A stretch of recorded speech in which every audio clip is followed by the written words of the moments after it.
That autumn morning, when I heard my daughter-in-law's cell phone ring, I never imagined that the little device held a secret so dark it would end up destroying my entire family. I remember my hands trembling as I looked at the glowing screen. There was the photo of my husband, Mr. William Davis, dead for 10 years. He was smiling, as if time had never passed, next to a message that read, "Thursday, same time. I can't wait to see you again." I felt the world collapse around me. The air froze in my lungs, and for a moment, reality itself seemed to shatter. I thought I was dreaming, or that my mind was playing tricks on me. But no, the image was there, vivid and cruelly clear. Before we go on, make sure to subscribe to the channel and tell us in the comments where you're watching from. We love seeing how far our stories travel. That Tuesday had started like any other. Autumn in the Colorado Rockies painted the mountains in shades of gold and red, while the cool breeze warned that winter would soon come knocking on our door. Grace, my daughter-in-law, had come to have breakfast with me, as she did faithfully every Tuesday since William's death. It was a ritual she kept with discipline, an act of kindness, I thought, a gesture of compassion to keep me company in this house far too big for a 68-year-old widow. "I'm running to the market, Mrs. Davis," she said after finishing her coffee, picking up her purse with that effortless grace of hers. "I need to buy a few things for tonight's dinner.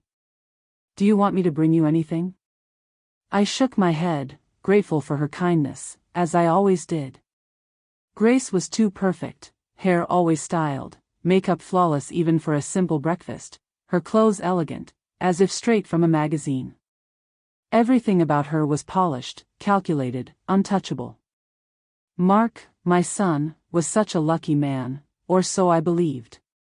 15 minutes after she left, I heard a persistent buzzing coming from the table near the front door. It was her cell phone, forgotten there. Of course, it wasn't my business. I never liked prying into other people's lives, much less invading someone's privacy.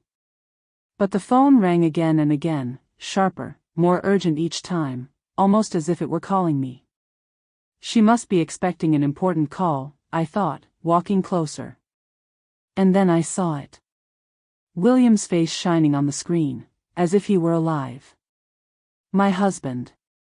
Dead for 10 years, and yet there he was, smiling. It wasn't an old photo.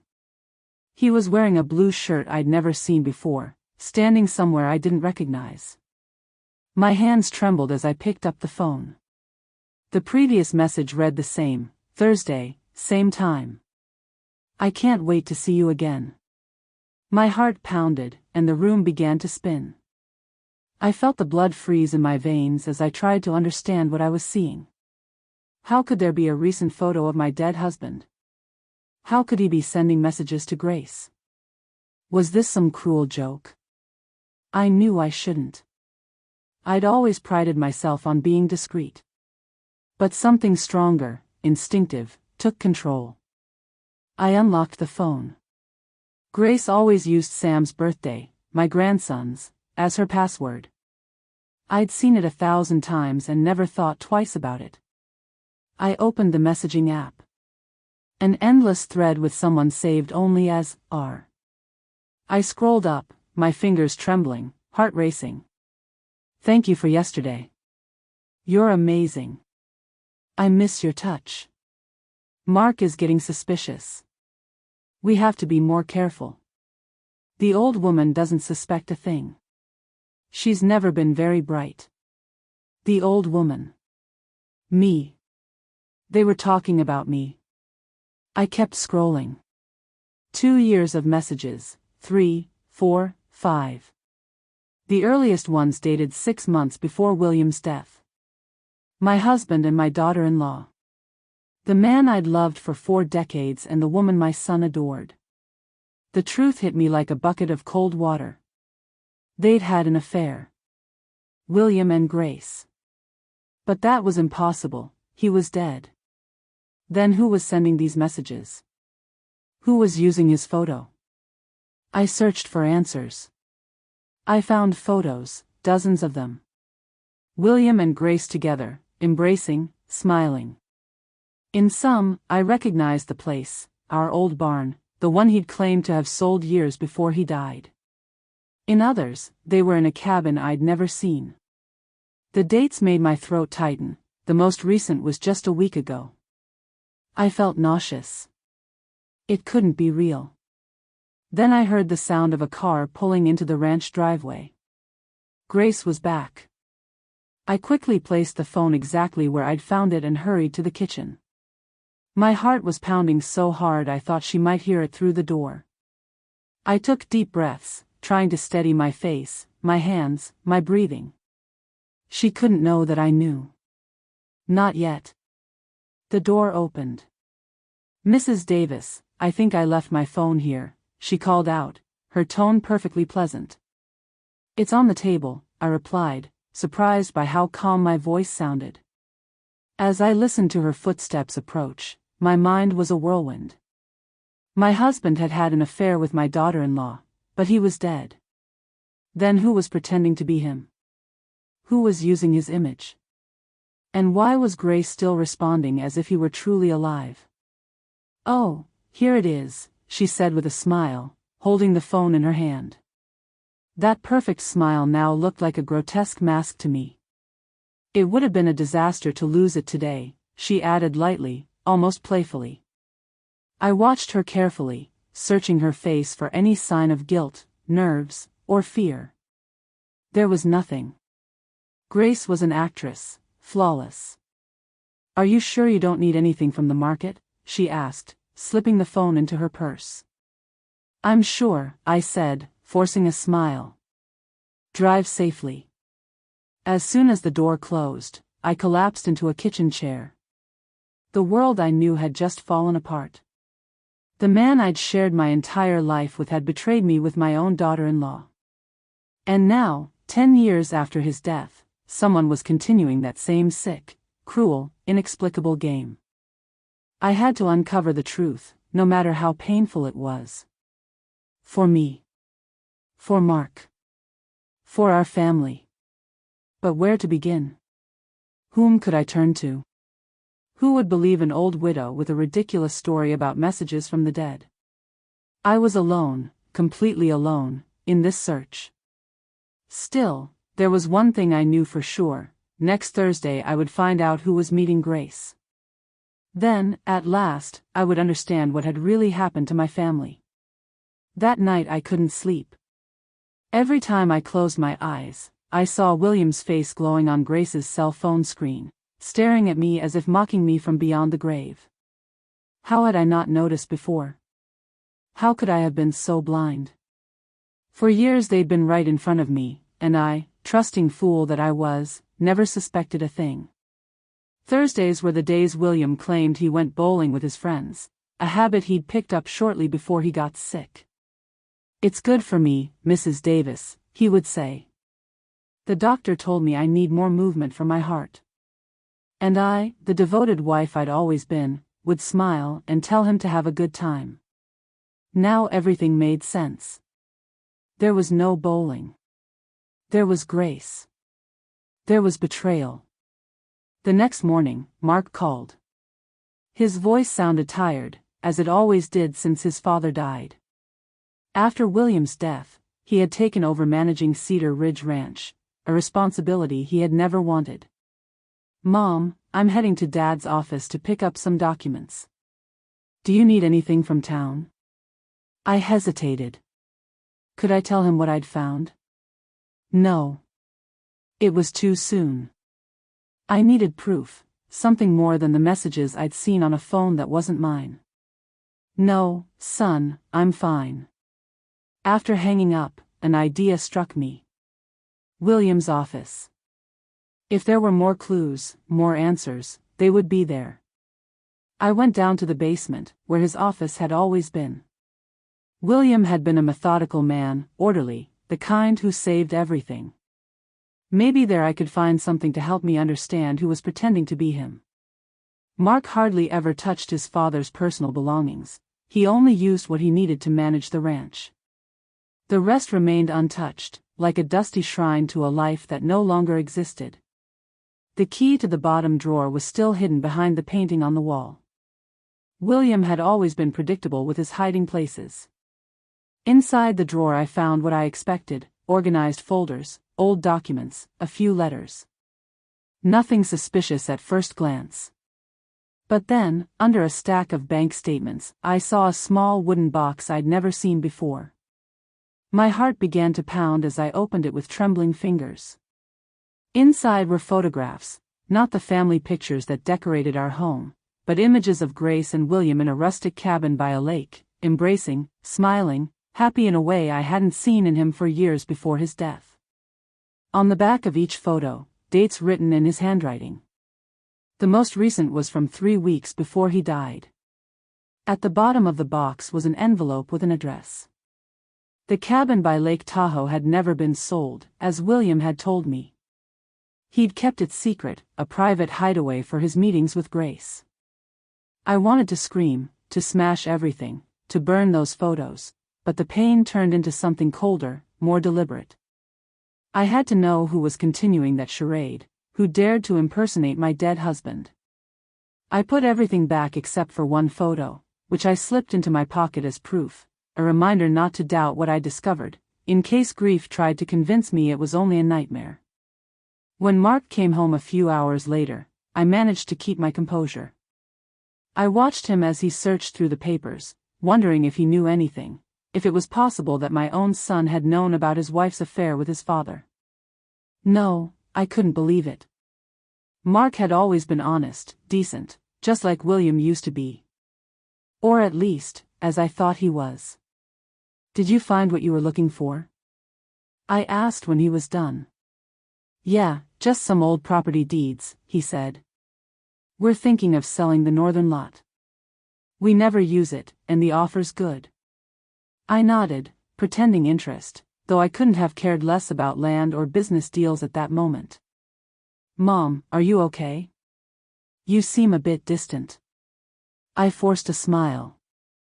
"Just didn't sleep well. You know how hard this time of year is for me." It was October, close to the anniversary of William's death. Mark nodded sympathetically. How easy it was to lie when people already had an explanation for your sadness. "Grace sends her love," he added as he got ready to leave. "She's busy with a landscaping project for the Carter family. That's why she hasn't been around much lately." More lies. She hadn't been visiting because she was busy meeting my husband's ghost. After Mark left, I decided I couldn't wait until Thursday. I had to go to the cabin right now, to see with my own eyes the place where so much betrayal had taken place. The address was written on the document I found: Lake Tahoe, about 40 minutes from the ranch. I grabbed the keys to my old Ford pickup truck and left before my courage failed me. The road to the lake wound between pines and mountains, drifting farther from civilization. It was the kind of place where secrets thrive without witnesses. When I finally reached the entrance to the property, marked only by an unmarked mailbox, my stomach tightened. The cabin looked exactly like in the photos, small, rustic, with a porch facing the lake. It could have been taken from a postcard. The kind of place lovers go to escape the world. The kind of place my husband had chosen to betray everything we'd built together. There were no cars parked, no sign of anyone around. I approached slowly, ready to invent an excuse if someone appeared. I climbed the porch steps and peered through the windows. The inside was tidy, orderly, well kept. It didn't look abandoned, but there were no signs of recent use. I tried the door. It was locked, just as I expected. I hadn't brought a key. If one existed, it would be among Mr. William Davis's things. For a moment I considered breaking a window, but that would give me away. I had to be more careful. I circled the cabin looking for another entrance and found a back window that seemed less secure. With a little pressure it opened. I didn't recognize myself in that moment, Mrs. Eleanor Davis, 68, breaking into a house like a criminal. But I had already crossed so many lines since I'd seen that message on Grace's phone that one more wouldn't make a difference. Inside was warm and welcoming. A small living room with a fireplace, a modest kitchen, a bedroom with a double bed made with sheets far too thin for a place like that. Signs of recent occupation were everywhere, a half-empty bottle of wine in the kitchen, current magazines on the table, a woman's coat draped over a chair. In the bedroom I opened the wardrobe and found clothing, men's and women's. I recognized several of Grace's garments, and froze. On the men's side hung shirts I knew instantly, Mr. William Davis's shirts. Not similar ones, but the very same ones. Even a blue plaid shirt I had given him on our last Christmas together. How could it be? I was sure all William's clothes had been donated after his death. I had packed them myself, crying over each piece as I put it into boxes. I touched the fabric with trembling hands, and the feel of it brought vivid memories back. William chopping wood in that shirt, smiling as I straightened his collar, and then the lies, the betrayal, the life he'd destroyed. Something on the nightstand caught my eye, a picture frame turned face down. I lifted it and felt my blood run cold. It was a recent photograph, taken only a few weeks ago, judging by the autumn foliage visible through the window. It showed Grace smiling, wrapped in the arms of a man. A man who looked terrifyingly like William. Older than he had been at the time of his death, with deeper lines around the eyes and more gray at the temples, but undeniably him, or someone who could be his twin. But William had no brothers. He'd always been an only child, as had I. There were no relatives who could be mistaken for him. So who was this man, and why was he pretending to be my husband? The sound of a car pulling up snapped me out of the trance. Someone was coming. Panic surged through me. I placed the photograph back exactly as I had found it and hurried to the living room. Through the window I saw an unfamiliar vehicle pull up in front of the house. A man stepped down with his back to me, carrying grocery bags. I couldn't let them see me. I slipped out through the back window the way I'd come in and crept around the cabin, crouched low, holding my breath until I reached my truck without being spotted. Heart pounding, I drove down the dirt road until I felt far enough away to stop. I pulled over at the side and sat there, hands shaking so badly I could barely grip the wheel. What I had seen defied all logic, a man identical to William wearing his clothes, living a secret life with my son's wife. As I tried to calm myself, a terrible idea struck like lightning. What if William hadn't really died? What if his death had been staged? Immediately I pushed the thought away. I had seen him in the coffin. I had touched his cold hand. I watched them lower the casket into the ground. Unless it hadn't been him. The world tilted beneath me as an unthinkable truth began to take shape. A truth more awful than I could have imagined. The next morning arrived without a wink of sleep. I spent the night turning over the last 5 years in my head, examining every detail, every memory of the days leading up to William's supposed death. They said he'd died at home of a sudden heart attack. I had been in town doing errands. When I returned, I found him on the office floor. It was Grace who called the ambulance while I, in shock, held his cold hand. Grace, who happened to drop by to deliver some documents Mauricio had asked for. Grace, who handled everything with clinical efficiency while I fell apart inside. I remembered the funeral, the closed coffin. He wouldn't have wanted people to see him like that, the undertaker said. At the time it sounded reasonable. Now it felt like part of a sinister conspiracy. A fixed thought took hold. I needed to see William's grave. I had to be certain there was something, or someone, actually buried there. I dressed mechanically and took the keys. It was early, the sun was barely up and the road to the cemetery was deserted. Dew still covered the headstones when I parked and walked to the place where my husband supposedly rested. Mr. William Davis, 1950, 2015. Beloved husband, father and grandfather. I stood there motionless, staring at the cold marble and feeling foolish. What did I expect to find? An empty grave? A note that read, "I deceived you"? The truth was, even if I loved him, I could not simply dig up the coffin to check. On the way back I took a detour. I parked in front of Detective Robert Hayes's precinct, a man we'd known for years.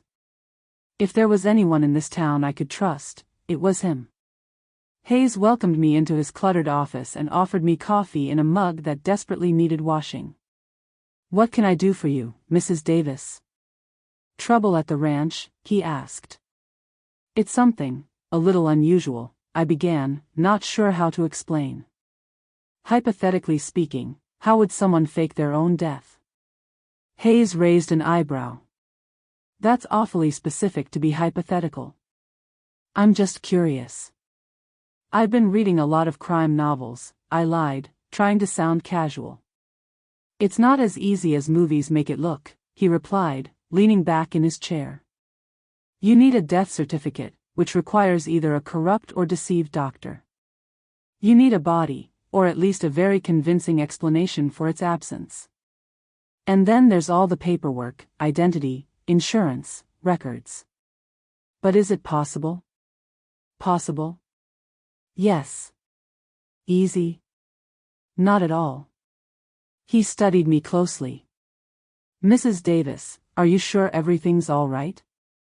"Yes, it's for the book club," I answered quickly, standing up. "Thank you for your time, Detective." As I left the precinct, I knew I was about to cross a dangerous line. What I was going to do could put me at risk, but I saw no other choice. I needed to know the truth. At the hardware store, I bought a wireless security camera, the kind used for vacation homes. The salesman explained how to set it up and connect it to my cell phone. I wasn't exactly a secret agent, but it would serve my purpose. That afternoon, I drove back to the cabin. The car I'd seen the day before was gone. Moving quickly, I climbed through the same back window and hid the camera in a discreet spot in the living room, with a clear view of the door and interior. The battery would last about 48 hours, long enough to find out who was arriving on Thursday. As I was leaving, I noticed something I'd missed in my hurried visit before: a small box of medicine in the bathroom cabinet. They were heart pills prescribed to a certain James Suarez, a name so close to William James that it felt like mockery. I returned home convinced I was about to uncover something terrible. On Wednesday, Mark called. He and Grace were coming for dinner the next evening, Thursday. A chill ran down my spine. "What time are you planning to come?" I asked, trying to keep my voice neutral. "Around 7, if that's okay." That meant Grace's secret meeting would happen earlier. What if the man who looked like William planned to come to dinner too? Would they be that bold? Or would she make up an excuse to leave afterward?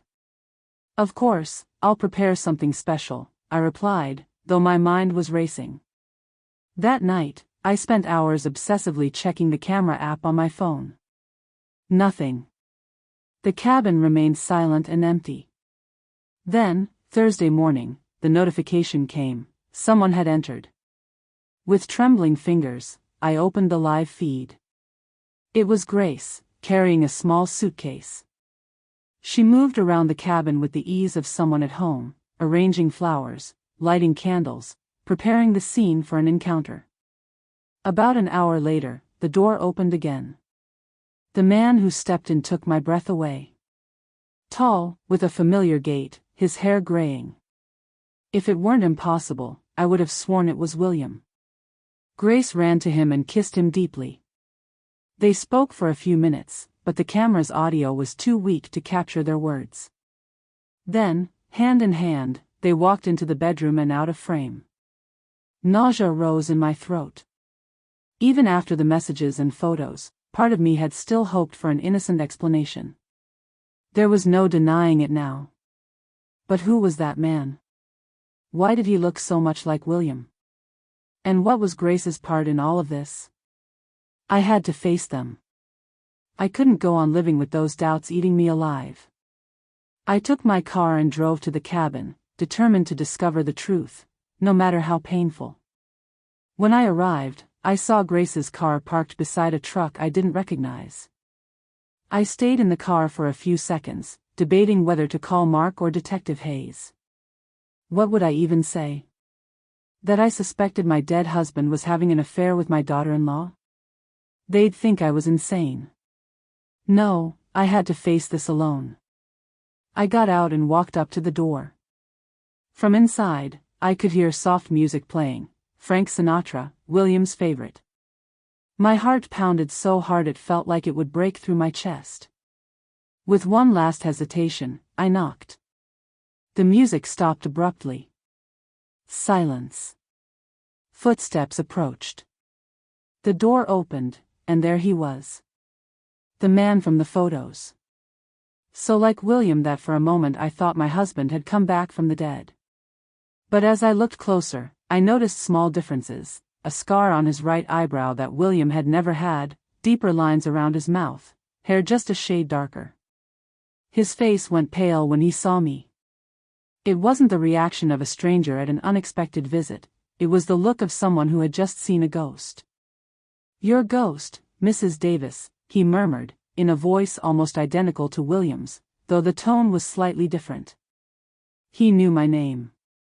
Before I could respond, Grace appeared behind him, wearing only an oversized shirt, one of those blue plaid shirts of William's that I had seen in the closet. Her expression shifted from shock to sheer horror when she saw me standing there. "What are you doing here?" Grace asked, her voice trembling. "I think I should be the one asking that," I replied, surprisingly calm. "Who are you?" I turned to the man. He opened his mouth to answer, but Grace cut him off urgently. "Mrs. Davis, please, you have to leave. This isn't something you want to know."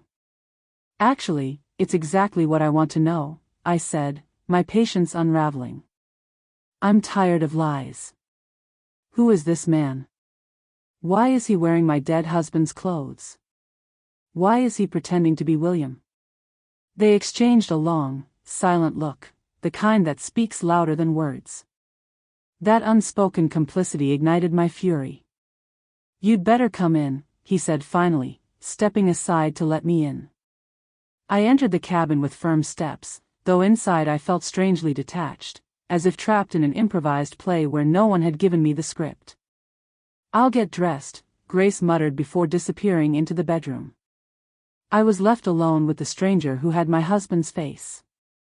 He watched me with a mixture of fear, guilt, and something close to pity. "Who are you?" I repeated. "My name is Stephen Wallace," he said quietly. "I was William's twin brother." It felt as if the ground vanished beneath my feet. "That's impossible," I stammered. "William didn't have brothers. He was an only child." Stephen gave a sad smile. "That's what he always said, wasn't it? He was very good at reinventing his past when it suited him. I met his adoptive parents, but his biological ones, they never knew they had two sons." He sat on the couch and gestured for me to join him. I remained standing, unable to move. We were separated at birth. Closed adoption. I grew up in Denver with my adoptive parents. I only discovered his existence 6 years ago. 6 years? I repeated. A year before William's death. He nodded. The timeline fit, but the story sounded so absurd that my mind refused to accept it. "How did you find him?" "I didn't," Stephen said. "He found me. I had cancer and needed a bone marrow transplant. The doctor suggested looking for biological relatives. When the results came back, I discovered I had an identical twin brother, William Davis." Grace returned, now dressed, though her face was still tense, pretending calm. "So you met, and then what?" I asked. "He reached out," Stephen continued. "At first it was amazing, finding someone so much like me, not only in looks but in gestures, preferences, even speech. We shared nearly the same medical history, except for the cancer, of course." "Yes," I said bitterly, "except for that. We talked often on the phone, then started visiting each other. That's when I met Grace." I looked at my daughter-in-law, pale but holding her chin high. You betrayed my son with an uncle he never even knew existed, I said coldly. It's not that simple, she replied, meeting my eyes. Then make it simple for me, I shot back. Stephen gave her a warning glance. We should tell her everything, he said. She deserves to know the truth. Grace folded her arms but nodded. William donated bone marrow to me, Stephen continued. He saved my life, but something in him changed afterward. He started saying he felt trapped, like he'd made all the wrong choices, that he'd married the wrong person. A stab of pain shot through me. He never showed dissatisfaction with me, I whispered. He had a wife, a son, a grandson, a ranch he loved. How could that be the wrong life? I can't explain it, Stephen said awkwardly. I only know what he told me, that he felt suffocated, that he wanted freedom. And then he met Grace. The pieces were finally fitting together, though they tore me apart inside. His own son's wife, I murmured. Grace stepped forward. I never planned to fall in love with him. It just happened. Mark and I had been distant for years, we stayed together only because of Sam. The coldness in her voice froze my blood. There was no remorse, only resignation. We started a relationship, she went on. We met here on Thursdays. And then you decided to get rid of me, I said to Stephen. To fake his death so you could take his place with her. He shook his head firmly. That's not how it happened. I wasn't even here when William died, I was recovering in Denver. So, he did die? I asked weakly. Yes, Grace replied. Of a heart attack, just as you believe, but it wasn't as sudden as it seemed. What do you mean? He'd been planning to leave for a while, she said. He wanted to sell the ranch, walk away from everything, start a new life with me. The betrayal was so deep I could barely breathe. And what happened? Did he change his mind? He had a mild heart attack while he was with me, she explained. We hid it. The doctors told him to rest and take his medicine, but he became obsessed with leaving soon. He said life was too short. So he started planning his disappearance, Stephen interrupted. He came to me again and proposed something insane, that I take his identity after his death. He said he had a life insurance policy worth several $1 million that we could split. I told him he was out of his mind. And then? I pressed. I told him that if he wanted to leave his family, he should file for divorce like a normal man, Stephen continued. But he didn't want a scandal, lawyers, or splitting assets. He just wanted to disappear and start over. But he died before he could, I said. Yes, Grace confirmed. That day, he had a real attack. He wasn't taking his medication properly. On purpose? I asked. I'll never know, she murmured. My stomach churned. You're the one who found him. Yes, Grace said softly. He called that morning, said he wasn't feeling well. When I arrived, he was already on the floor. A terrible thought crossed my mind. You could have saved him if you'd called for help right away. Grace lowered her gaze. Silence was her answer. Then I panicked, she added. I was afraid they'd find out about us. Then I remembered the plan he'd made with Stephen. Stephen ran a hand through his hair, a gesture so identical to William's it made my heart ache. Grace called me weeks after the funeral, he explained. She told me about the insurance and the plan.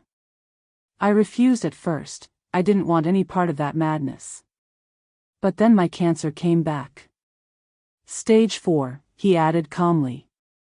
The doctors gave me 6 months, maybe a year. But that was 5 years ago. 5 years, I whispered. Yes, he nodded. I joined an experimental treatment. It worked better than expected.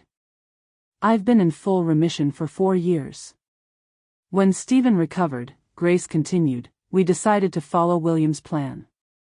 Not for money, but because we'd fallen in love. I stared at them, speechless at their audacity. You betrayed my husband with my son, then my son with my husband, and now my son with my husband's twin brother no one even knew existed. Grace lowered her head in shame. I don't expect you to understand or forgive us, she whispered. And the life insurance? I asked. It's in a frozen bank account, Stephen replied. We never touched it. I know it's hard to believe, but we didn't do this for money. Then why? I demanded harshly. For a second chance, he said simply. After almost dying twice, you start to see life differently. And what about my son and grandson? I asked. Don't they deserve a second chance too, a life without lies? Grace lowered her gaze to her hands. I'm going to leave Mark soon.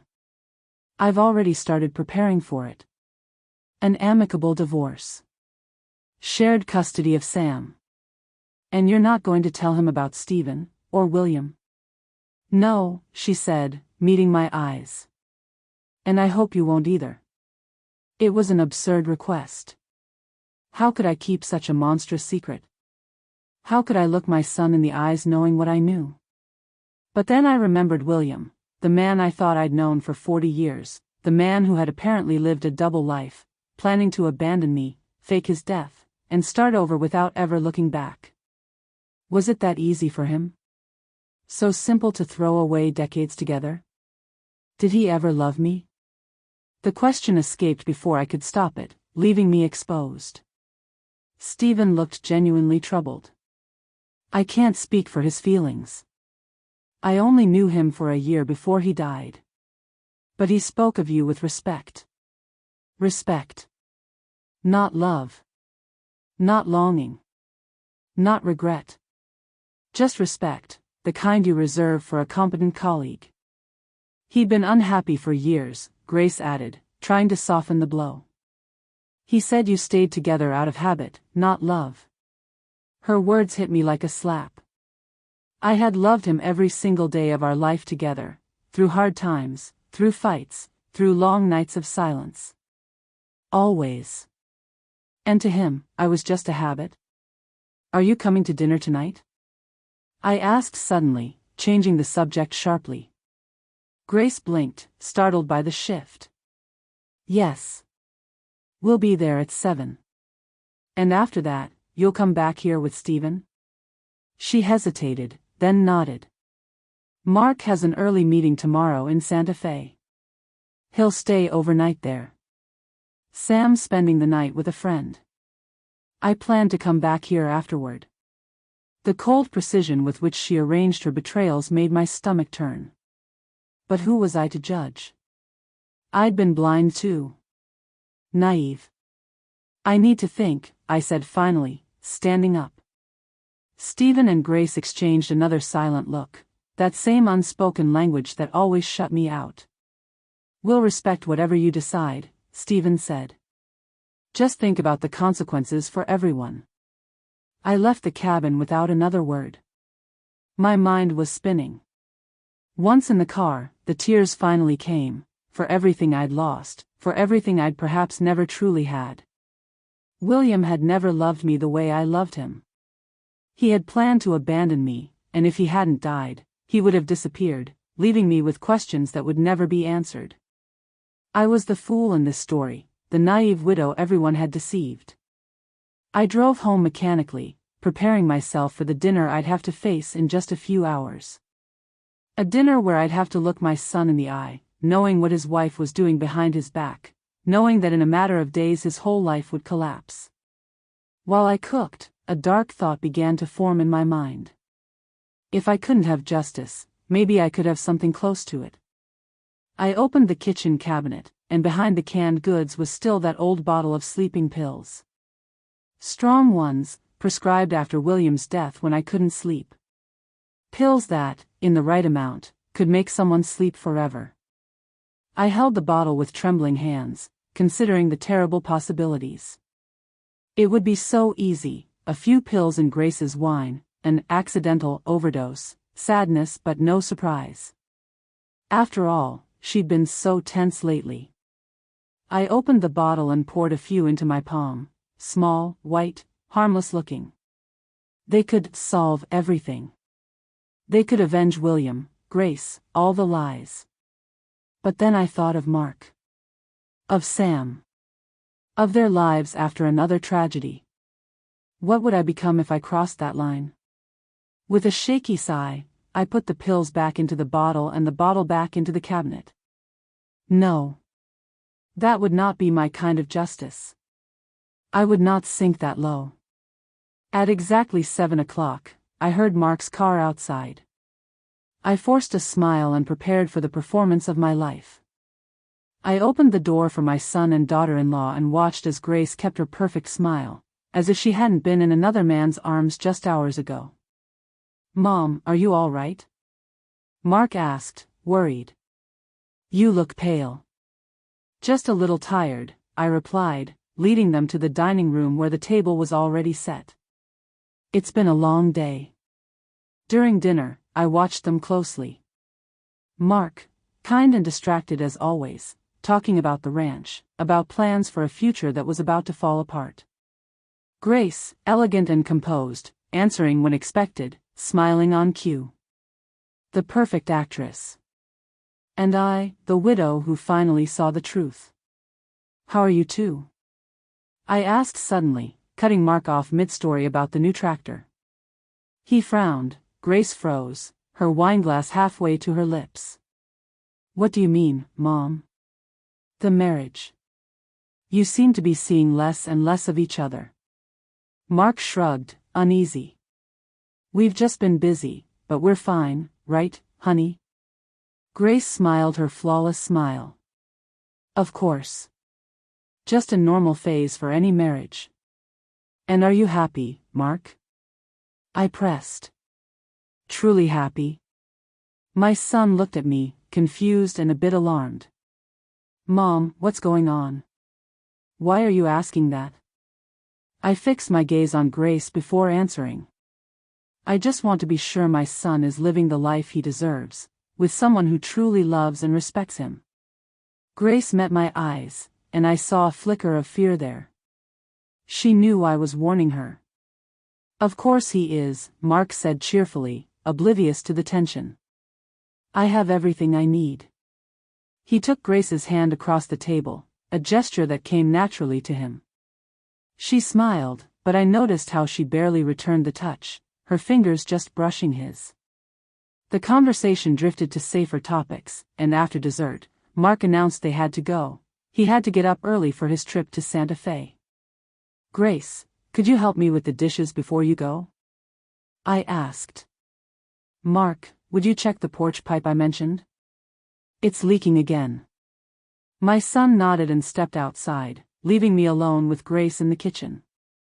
As soon as we heard the front door close, she turned to me.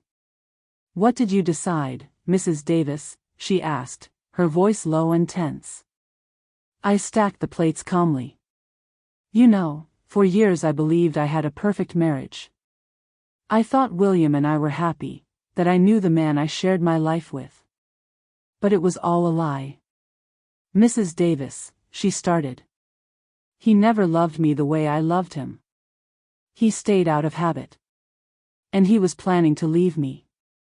Grace stayed silent, waiting.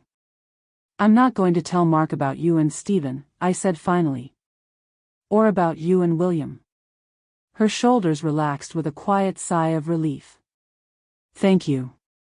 "Don't thank me," I shot back. "I'll let you tell him about the divorce in your own way. I'll let you build whatever story you need to explain why you're ending your marriage." I leaned slightly toward her. "But if you hurt my son more than necessary, if you try to take Sam from him, if you cause any scandal that stains his name in this town, I'll tell everything. Every sordid detail. Do you understand?" Grace went pale and nodded. "Perfectly. And as for Stephen," I added, feeling my throat tighten, "tell him never to cross my path again. Seeing his face is like seeing a ghost, one that reminds me of every moment I was deceived." "He'll understand," she whispered. At that moment Mark came back, interrupting us. "The pipe's fine now, Mom. Just needed tightening." "Thank you, son," I replied, forcing a smile. As I walked them to the door, my heart ached for what was coming. Soon my son would lose his wife. His world would collapse, but he would survive. He was stronger than I had ever been. "Mom, are you sure you're okay?" Mark asked, worried. "You seem different today." "Just tired," I repeated, hugging him tightly. "I love you, son, more than anything." "I love you too, Mom." Grace gave me a quick, mechanical hug, avoiding my eyes. I watched them get into the car and drive away, the last image of the couple they pretended to be. When I stepped back inside, the house felt emptier and quieter than ever. For 5 years I had lived with the memory of a man I believed had loved me. Now even that had been stolen from me. There was nothing left to remember fondly, nothing to bring comfort in the long nights. I sat in William's chair in his office, staring at the photos of our life together. Every smile, every moment I had thought special, every anniversary, every vacation, every Christmas, all lies. Or maybe, somewhere among so many deceptions, there had been a trace of truth. But perhaps I would never know. That night, for the first time in 5 years, I didn't cry for William's death. Instead, I cried for the woman I used to be, the trusting, loved, confident woman who had known her place in the world. That woman had died today, in the cabin by Lake Tahoe, and in her place a new one had been born, wiser, more cautious, a woman who would never again allow herself to be deceived. A week later, just as she had promised, Grace told Mark about the divorce. He showed up at my door that same night, his eyes red, his face drained. "She said she doesn't love me anymore," he murmured, collapsing on the couch. "She said we've been living a lie for years, that she doesn't want to waste her life." I poured him a generous glass of aged bourbon, the same kind his father used to drink. "I'm so sorry, son. Did you know? Did you notice something was wrong?" I hesitated. What could I possibly say? I suspected she wasn't happy, but, no, I didn't know this was coming. "She wants shared custody of Sam," he continued. "She says she's moving to Denver, that she got a job opportunity there." He downed the drink in one gulp. Who just decides to move to another state like that, out of nowhere? I thought to myself, someone who's been planning it for a long time. Someone with a new life already waiting. "What are you going to do?"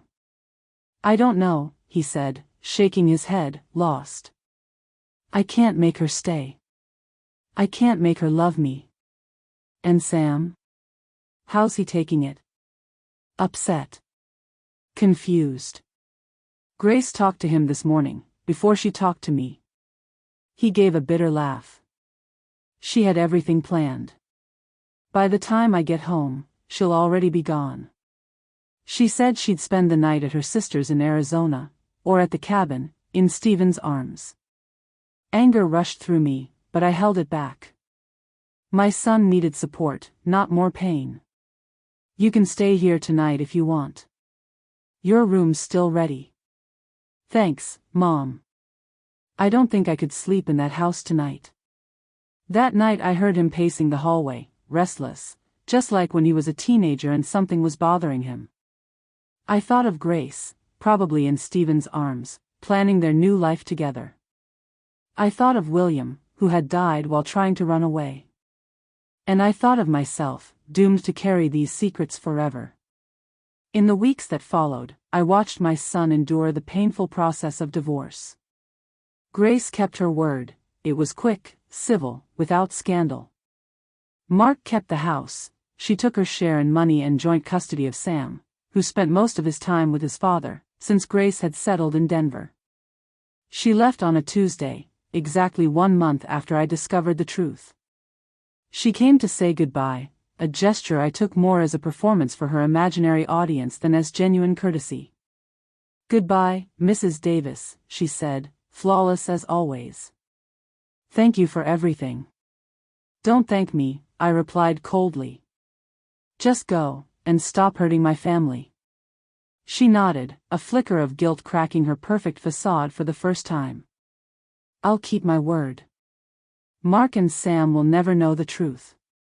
I watched her car disappear down the road, feeling strangely relieved. One part of the lie had ended, though the secret would remain with me forever. Mark and Sam moved in with me in the weeks that followed.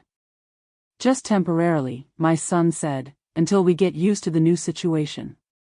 But I knew it was more than that. His house was full of memories, and empty spaces left by Grace's departure. Having my grandson close was a balm for my wounded soul.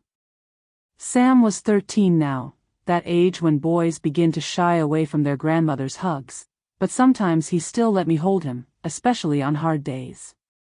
Why did Mom leave? He asked one night while I helped him with his math homework. How could I answer that? Sometimes people change, Sam. They make difficult choices, even when they don't fully understand them. She said she still loves me, that nothing's going to change between us. And she does love you, I'm sure of that, I said. It was one of the few certainties I still had about Grace. Her love for her son was real, even if everything else had been a lie. I'm going to Denver next month, he said excitedly, for summer vacation. Oh, really? Yes. Mom's already looking into schools for when I stay with her part of the time. I nodded, pretending support. It'll be an adventure, don't you think? Sam hesitated, worry flickering across his young face. Mom said she has a friend there, a special friend. I think that's why she left. My heart sank. What else did she tell you about that friend? Not much. Just that they've known each other for a while, and someday she'll introduce me. He frowned. Do you think she betrayed Dad? The innocent question took my breath away. Sam, relationships are complicated. Sometimes good people make bad decisions. What matters is that your parents love you, no matter what happened between them. He seemed satisfied with that vague answer and went back to his homework. But I knew it wouldn't be the last time we spoke about it. A month later, I received a call from Grace. It was the first time we'd spoken since she left. Sam's flying into Denver tomorrow, she said flatly. Mark will bring him to the airport.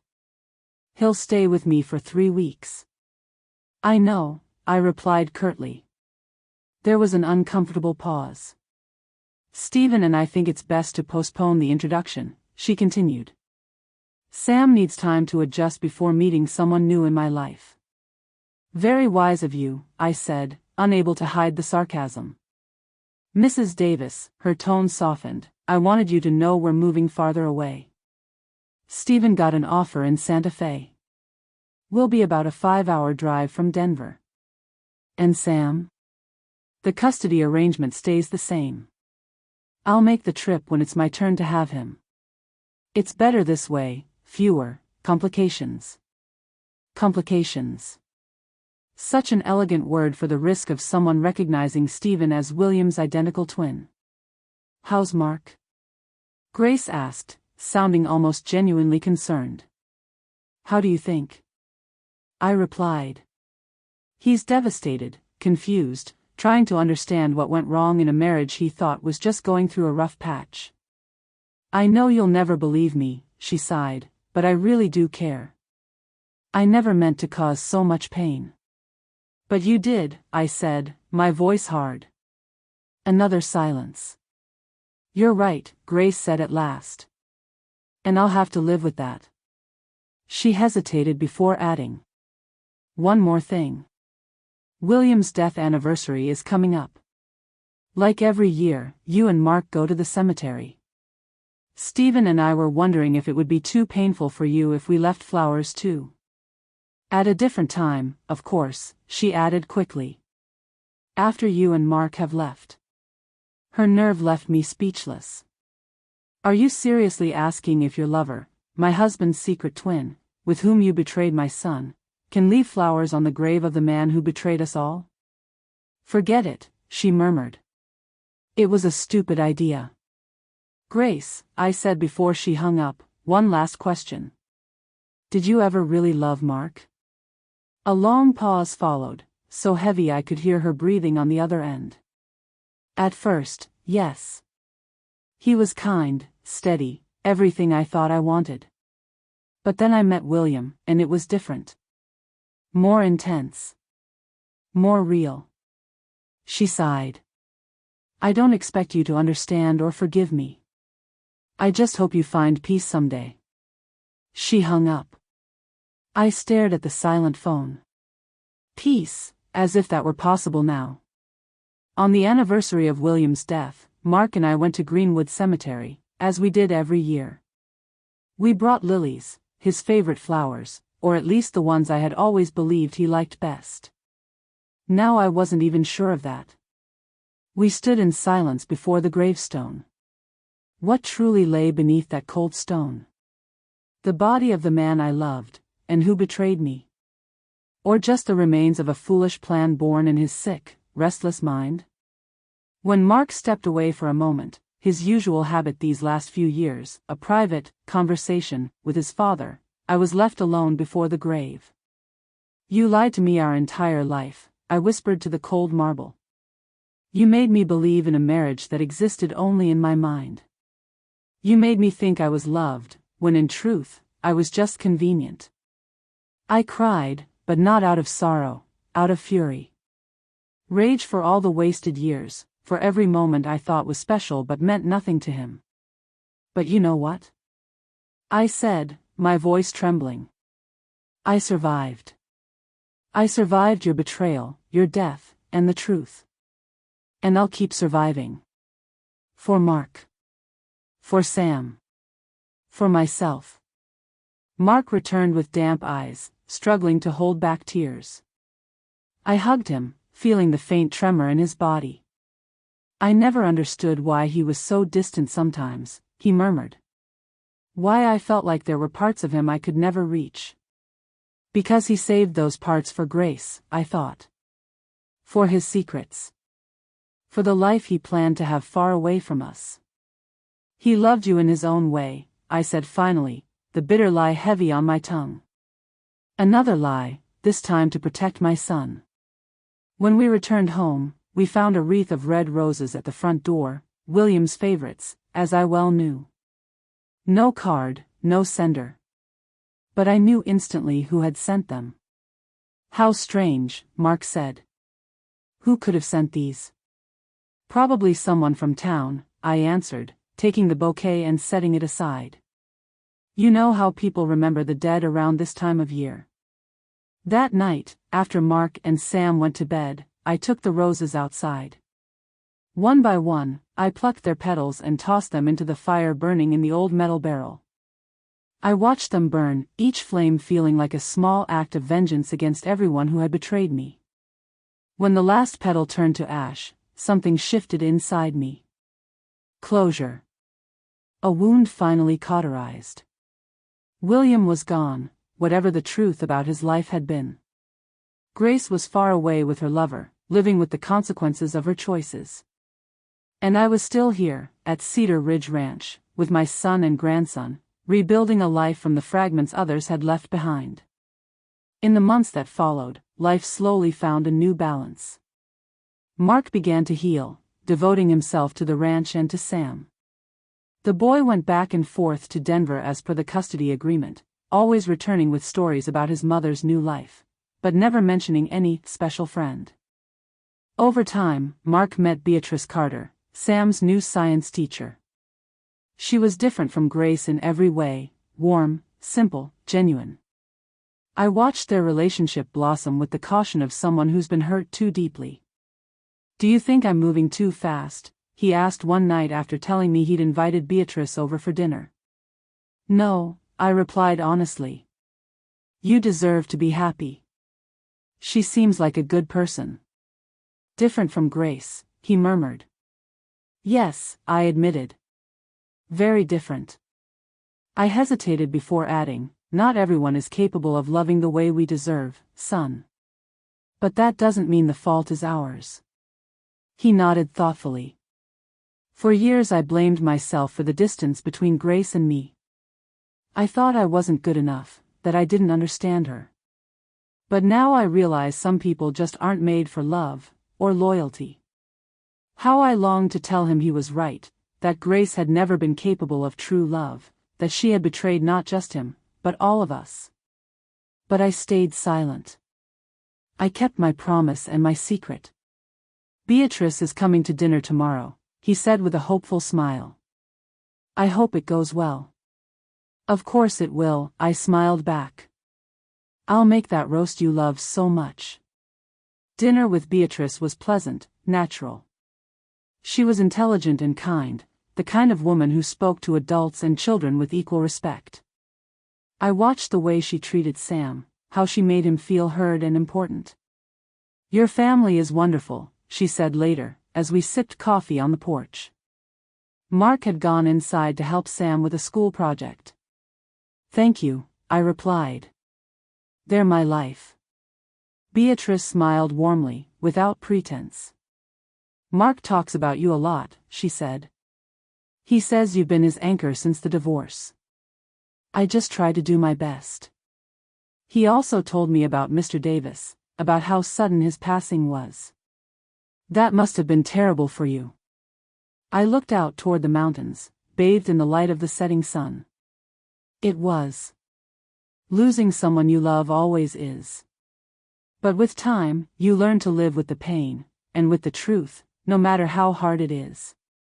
Beatrice seemed like the kind of person who would never lie like Grace or betray like William. Part of me wanted to warn her about the fragility of love, about how easily people hide their true selves behind a smile, but I realized everyone has to learn that in their own way. One autumn afternoon, nearly a year after uncovering the truth about William, I received a letter. The envelope had no return address, but the postmark was from Santa Fe. Inside was a short note. Mrs. Davis. Grace asked me to write to let you know that Sam met me last summer. She introduced me only as a friend. He noticed no resemblance to William, probably because he was too young when his grandfather passed away. I also wanted to thank you for keeping our secret. I know I've done nothing to deserve your discretion, but I'll be forever grateful. Lastly, I wanted to say that even though I never truly knew William, I've always felt an emptiness inside me, a void that was only filled when I learned of his existence. I wish circumstances had been different, and that we could have been a real family. Respectfully, Stephen Wallace. I stared at the letter for a long time, emotions warring inside me, anger, sorrow, and a strange compassion for the man who was and wasn't my husband. Finally, I did what needed to be done. I lit a match, watched the flame rise, and let the paper burn to ash. I tore the letter into tiny pieces and fed them to the fire, just as I had done with the roses. Another chapter closed. That night, I dreamed of William. Not of the man who betrayed me, but of the one I thought he was all those years. In the dream, we were young again, dancing at that barn party where we first met. He smiled at me with the same smile that once made me feel like the only woman in the world. Were you ever real? I asked him in the dream. Did that man I loved truly exist? The William in my dream only smiled and spun me around the dance floor without answering. Maybe that was the hardest truth to accept. I would never know. I would never know if our whole marriage had been a lie or if, somewhere among all the deceit, there had been moments of genuine love. I woke up with tears in my eyes, but also with a strange sense of peace. Maybe it no longer mattered. The past was buried, with all its truths and lies. What mattered was the future still ahead of me. 2 years passed. Life at the ranch found a new rhythm. Mark and Beatrice were married in a simple ceremony in our garden. Sam, now 15, was a boy divided between two worlds, the quiet life at the ranch with his father and stepmother, and his visits to Denver, and sometimes to Santa Fe, to see Grace. He rarely talked about those visits when he returned, and I never pressed him. Part of me feared what he might discover sooner or later. Would he notice the resemblance between Stephen and the photos of William that still hung around our house? Would he ask questions we could never answer honestly? One summer evening, while we were preparing dinner, Sam finally asked the question I had dreaded for years. "Grandma, do you know Stephen?" My heart skipped a beat, but I kept my face calm as I continued chopping vegetables. "Stephen? Who's Stephen?" "Mom's boyfriend. They've been together for a while. I thought maybe you knew him from before." I chose my words carefully. "No, sweetheart. I never met your mom's friends in Santa Fe. He's nice to me. Knows a lot about farming. Says he grew up on a ranch in New Mexico." Another lie, I thought. Another layer of deceit in a life built on falsehoods. "Mom seems happy with him," Sam went on. "Happier than she was with Dad." "People change, Sam. They find different things at different times in life," I said, the words tasting bitter though I tried to soften them with a smile. "It's strange, though," he hesitated. "Sometimes when I look at Stephen, he reminds me of someone." I froze. "Really?" "Who knows, maybe it's just one of those random resemblances." He shrugged and dropped the subject. "Can I invite Clara over tomorrow? We're supposed to work on our science project." I exhaled, relieved by the change of topic. "Of course you can." That night I couldn't sleep. Sam's words echoed in my mind. He was starting to notice the resemblance. It was only a matter of time before he made the connection. What would happen then? Would he confront Grace, or Stephen? Would he tell Mark? The truth I had guarded so carefully for years could explode at any moment, causing more destruction than if I had revealed it long ago. The next morning, I woke up determined to act. I couldn't let Sam discover the truth on his own, without context or preparation. It would destroy him. I waited until Mark and Beatrice left for the city and Sam went to a friend's house. Then I picked up the phone and dialed the number I had never used, the one Grace had given me for emergencies. She answered on the third ring, her voice cautious. "Mrs. Davis, did something happen to Sam?" "No, he's fine. But we need to talk about Stephen." Silence. Then a sigh. "What happened?" "Sam's starting to notice the resemblance," I said. "Last night he told me Stephen reminds him of someone, but he can't quite place who." "I expected that," she replied with weary resignation. "He's growing up, noticing more. And those pictures of William are all over your house. What will we do when he figures it out? When he asks why his mother's boyfriend looks exactly like his dead grandfather?" "Stephen and I have already thought about that," she said after a pause. "We have a story ready." "What kind of story could explain this?" "A partial truth, that Stephen is a distant relative of William, a second cousin I met by chance in Denver. The resemblance is explained by family ties. No one needs to know about the affair or the whole truth." "Do you really think he'll believe that? Or Mark? What a convenient coincidence. What alternative do we have? Telling the truth now would only bring more pain. It would destroy Sam's image of his grandfather, and Mark's memories of his father. For what?" She was right, as much as it hurt to admit it. Revealing everything now, after so long, would do no good, only cause more pain, more confusion. "You should have thought of that earlier," I snapped bitterly. "Before bringing Stephen into Sam's life, before putting everything at risk." "I know," she said softly. "But I can't change the past, Mrs. Davis. I can only try to do better now." I hung up without saying goodbye, consumed by frustration. I was trapped in a web of lies I hadn't spun, yet I was now part of it. 2 weeks later, Mark walked into the house with an expression I hadn't seen since the divorce, a mix of shock, confusion, and anger. "Mom," he said, his voice trembling.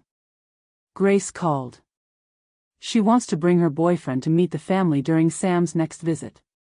Says it's serious, that they might get married. I felt the blood freeze in my veins. What did you tell her? What could I say? Sam seems to like the guy, and she has every right to move on with her life. Mark ran a hand through his hair, a gesture so much like William's that my heart clenched. It's just weird, you know? Thinking of her with another man. I know, son. I placed a hand on his shoulder. When are they coming? Next month, for Sam's birthday. She wants us to be civilized. One big, happy, dysfunctional family. He gave a humorless laugh. A month. I had 1 month to prepare for the inevitable, to officially meet Stephen Wallace, my late husband's twin brother, the man now with my son's ex-wife. Are you okay with that, Mom? It must be strange for you too. Of course, I lied.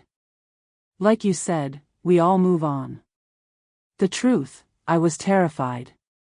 How would I react when I saw him again? How could I keep my composure?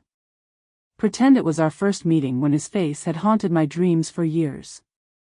When the day finally arrived, I spent hours preparing myself mentally, rehearsing smiles, handshakes, polite small talk, anything to keep from falling apart. Sam was ecstatic about his birthday, running through the house to check the decorations for the small celebration. Mark and Beatrice were putting the finishing touches on the cake in the kitchen. I was on the porch trying to steady my nerves when I heard a car pull up. A silver sedan parked, and Gray stepped out first, flawless, as always. And then he got out. Stephen. Older now, grayer, but still painfully similar to William. He wore a simple blue shirt and jeans, the kind of clothes William used to wear on weekends at the ranch. My stomach twisted at the sight of him. Sam ran to hug his mother and then shook Stephen's hand enthusiastically. Mark appeared in the doorway, took a deep breath, and walked out to greet them. Beatrice followed quietly, offering silent support.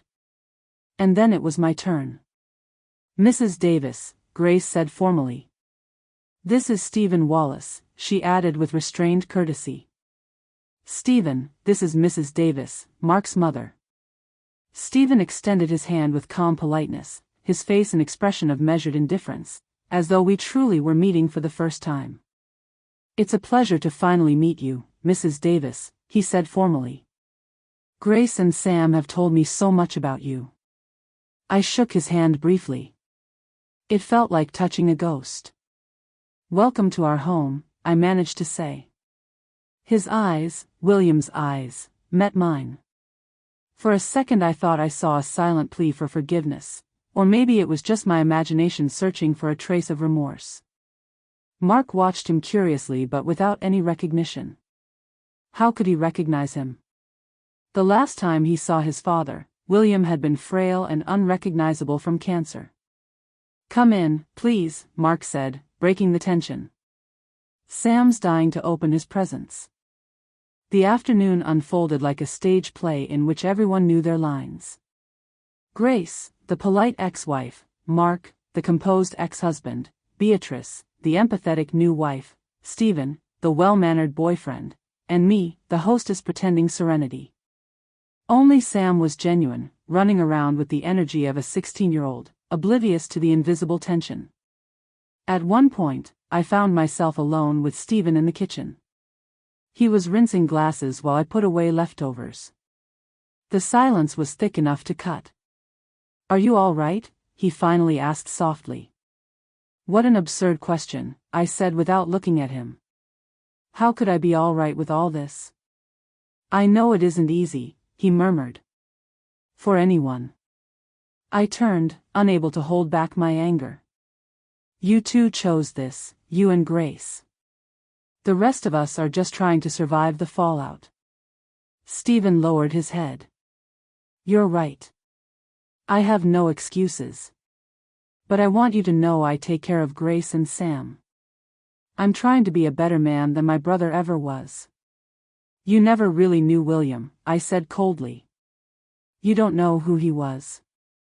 I know enough, he replied, meeting my eyes. I know he betrayed you, that he planned to leave you all. I know he didn't value what he had. And you're so different, I cut in sharply, sleeping with your nephew's wife. He had no answer. We returned to the living room, where Sam was opening his gifts with excitement. I glanced at Mark, fearing a glimmer of suspicion on his face. But he seemed calm, courteous, treating Stephen with polite restraint. When the party ended and everyone was preparing to leave, Mark surprised us all. Grace, Stephen, could you stay a moment? There's something I want to talk about. My heart jumped. Did he know? Grace tensed too. Of course, she said. What is it? It's about Sam, Mark explained. His school counselor called me yesterday. Relief washed over me. No secrets, just school matters. While they discussed grades, college plans, and teenage rebellion, I watched Stephen. He joined the conversation naturally, offering opinions about discipline and education, as if he had a right to, as if he truly belonged. And then I realized something devastating, he did. In a twisted way, he did. William's blood ran through his veins. He was Mark's uncle. Sam's great-uncle. When they finally left, I felt as if I had survived an earthquake, exhausted, trembling, but still standing. Grace's boyfriend seems like a good man, Mark said while we were cleaning up. Older than I expected, but he treats her and Sam well. I replied vaguely. It's strange, he went on. There's something familiar about him, but I can't put my finger on it. I froze. Familiar how? I don't know, maybe the way he talks. He reminds me a little of Dad. Well, men from up north all sound alike, I improvised. Mark laughed. I guess you're right. Anyway, I'm glad they seem at peace. That night, before falling asleep, I thought about what we had become, a family bound not only by blood or marriage but by secrets, by shared lies, by buried truths. Stephen and Grace would never be just my son's ex-wife and her partner. They were the keepers of a truth that could destroy everything Mark and I had managed to rebuild. And I was the only bridge between both worlds, the only one who knew the full story, who carried the entire weight of those lies. It was a heavy burden for a 70-year-old woman, but also a quiet strength. The power to protect my family from the truth. The power to preserve their illusions. The power to keep alive the fragile peace we had managed to build. I closed my eyes and imagined William, not the idealized version of my memories, nor the man I discovered later, but simply him, human, flawed, contradictory. The husband I loved, and the father he was. Rest in peace, I whispered into the darkness, whoever you truly were. And for the first time in many years, I felt that my words were true. Now, if you like this story, subscribe to the channel and tell us in the comments which part left you breathless. Oh, and click the super thanks button, the little heart with the $sign below the video. Before you go, watch the story that's appearing on your screen, it'll touch your heart.